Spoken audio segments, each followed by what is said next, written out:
நான் வாங்கிட்டு வந்தது 4 காய். நீங்க வாங்கிட்டு வந்தா 3 காய். அப்ப இன்னொரு ஒன்னு பேக்ல இருக்குமா? அதுதான் இது. அப்ப நேத்து வந்து சாப்பிட்டீங்களா? இன்னைக்கு தானே வாங்கிட்டு வந்தேன். அம்மாக்கு ஃபர்ஸ்ட் ஒன்னு அம்மா ஃபர்ஸ்ட் ஒன்னு எடுத்தாங்க. அது எங்களுக்கு பிச்சு கொடுத்தாங்க. சரி. அது ஒன்னு. ஓ. சரி இன்னொரு ஒன்னு திருப்பி அம்மா கேட்டது அது ஒன்னு. அப்ப இது மூணாவது அது 2. அப்ப சபி சாப்பிட்டது?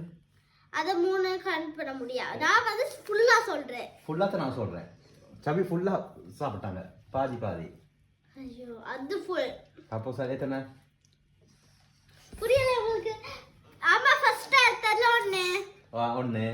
அப்புறம் சபி அப்புறம் திருப்பி எடுத்தாங்க அதுக்கு ஒன்னு. சரி அப்ப எத்தனை? 2. அப்ப இதுல இங்க ஒன்னு தான் இருக்கு. இன்னொரு ஒன்னு இருந்தா தான் 4. அப்ப மத்தது எங்க? அது சபி சாப்பிட்டாங்க. திருப்பி சாப்பிட்டாரா? ஓ திருப்பி சாப்பிட்டாரா? இல்ல பாதி அம்மா கொடுத்தது தான் சாப்பிட்டாங்க. கணக்கு விலங்குல உங்களுக்கு மைக்கும். எனக்கு விலகுதான். இல்ல இல்ல இது அத செந்தில் கவுண்டர் பண்ணி கதை பாத்தீங்களா வாழைப்பழ கதை இது? அது பத்தி ஒரு சப்ஜெக்ட் தெரியாது தானே. நீ தோல்ல தான் கணக்கு சொல்றீங்க. அம்மா உங்களுக்கு 2 தந்தாங்க தானே? எனக்கு 2 தந்தல அப்பா. நான் 2